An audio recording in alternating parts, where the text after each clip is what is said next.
Hello, it's Iino. Today, I will broadcast you logistics news in November 2023.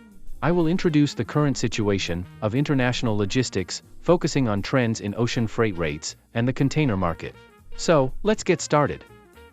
Asian manufacturing diversification. China-India sea freight rises 40%. Asian manufacturing is diversifying, and ocean freight rates between China and India are rising. Ocean freight rates for cargo shipments from China to India have increased by about 40% in the past couple of months. While companies are currently pursuing a nearshore strategy and transportation from Mexico is attracting attention, especially in North America, another strategy is emerging. It is called the multi-sourcing strategy. This is a way to diversify risk and improve cost efficiency by purchasing goods from multiple locations, and India is emerging there. As of August, ocean freight rates for Mundra from Shanghai were $425 per 20 feet and $450 per 40 feet. However, at present, they are $600 per 20 feet and $700 per 40 feet, up about 40%. Sea freight rates for Mundra from Hong Kong have also increased by about 40% over the past 2 months. Currently, the manufacturing sector is pushing the slogan, Make in India. For example, some of the world's largest companies, such as Apple and Amazon, have established manufacturing facilities in New Delhi, and Tesla, an electric car manufacturer, is reportedly considering investing in India. India is the world's most populous country, and although it has been attracting attention as a consumer nation, it is expected to become a manufacturing nation in the future. Currently, shipping companies control the supply of shipping capacity, but if shipping capacity increases further, with the completion of new vessels in the future, ocean freight rates may drop. With the emergence of India as a new manufacturing nation, attention is increasingly focused on how the supply chain will change in the future. Ocean freight rates, Intra-Asia rivalry. Intra-Asia freight rate competition is heating up again.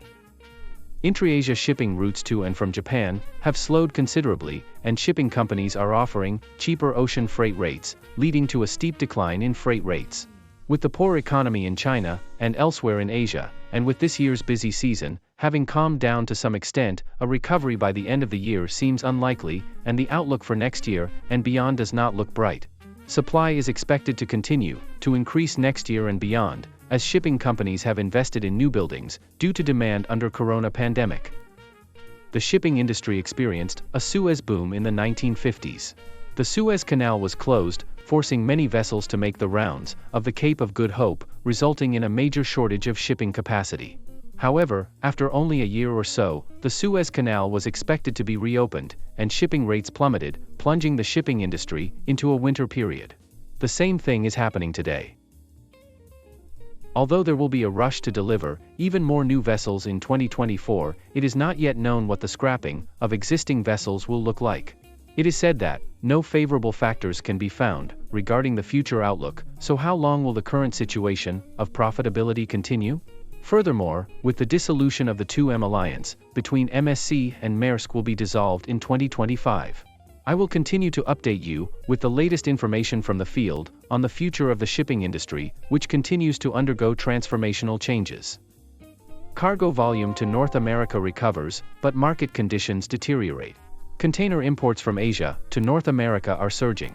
While shipping market conditions are not favorable, the industry as a whole has seen cargo volumes return to pre-corona levels. The North American market, which is essential to the shipping market, is considered a very important season, from September to October. During this period, including China's National Day, starting on October 1st, and North America's Black Friday, beginning on the fourth Friday in November, cargo volume from China to North America surges in preparation for sales. This year's October cargo volume was reported to be 5.9% higher than the previous month of September, and 12.4% higher than the same period last year. Despite reports that the shipping market is cooling, it is clear that cargo volumes have recovered considerably compared to last year. On the other hand, cargoes to the west coast of North America have not grown as much. It seems that many shippers have shifted their cargoes to the east coast and Gulf Coast of North America to avoid the turmoil on the west coast, caused by labor management negotiations and other factors. Despite the recovery in cargo volumes, ocean freight rates are still on a downward trend, and there are reports that ZIM, Israeli shipping company, and China's Wanhai are reporting losses. This is thought to be due to soaring charter rates for shipping companies. As the shipping market continues to cool, it will be interesting to see how Mexico and India, which are attracting attention as new producers, will affect the market in the future. Maersk to cut 10,000 jobs due to worsening container market. Maersk announces 10,000 job cuts due to worsening container market conditions. The shipping giant, Maersk, has already cut 6,500 jobs and plans to cut another 3,500 this year. This represents less than 10% of Maersk's total workforce. Although the cutbacks are reportedly the result of the deteriorating shipping market conditions, Maersk's container handling volume is increasing, up 5% year-on-year to 3 million FEU. However, Maersk's President Clark stated that the company is in the red in terms of profit before interest and taxes, and that if there is not some improvement in the fourth quarter of this year, 2024 will be quite dismal. Maersk is following an integrator strategy and expects a 15% decline to $3.5 billion in non-shipping segments, such as land transportation and warehousing. President Clark attributed this to the still ongoing inventory adjustment in the North American retail industry and sluggish demand. The recent widely reported news of job cuts at shipping giant Maersk has reinforced the view that shipping market conditions will continue to be difficult in the coming year and beyond. TikTok brings e-commerce logistics. The Chinese company ByteDance is working to build a logistics network through TikTok Shop for its users to followers on TikTok, the video app it offers. Already in the US and other countries, influencers and others have introduced cosmetics and other products on TikTok Shop for their fans and followers to purchase. The news is that TikTok is not starting its own e-commerce logistics, but only bringing it in. The key point is that the company is outsourcing its logistics operations, as opposed to the likes of Amazon, a major e-commerce logistics company, which undertakes everything from warehousing to shipping with fulfillment. TikTok representative would not comment on whether TikTok would eventually own its own warehouse.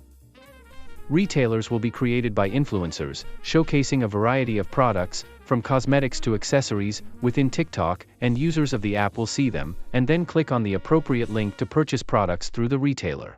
TikTok will reportedly use TikTok Shop to compete with major retailers such as Amazon, Target, and Walmart.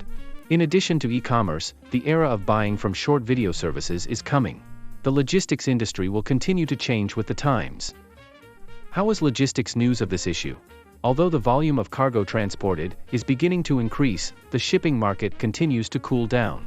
How will the market change in the coming year, when oversupply is a concern? Major shipping companies are also making major moves, so keep your antennae up and get the latest information to keep up with the fast-moving market conditions. That's all for this issue. Thank you very much. In this channel, I explain about international logistics knowledge for your better understanding. I hope this video will be a good support for your logistics job. If you have any shipment from Thailand or to Thailand, please feel free to contact me Iino-san anytime. Also, I'm very motivated to keep updating these videos. If you subscribe, press good or comment anything. Well, thank you. See you next time.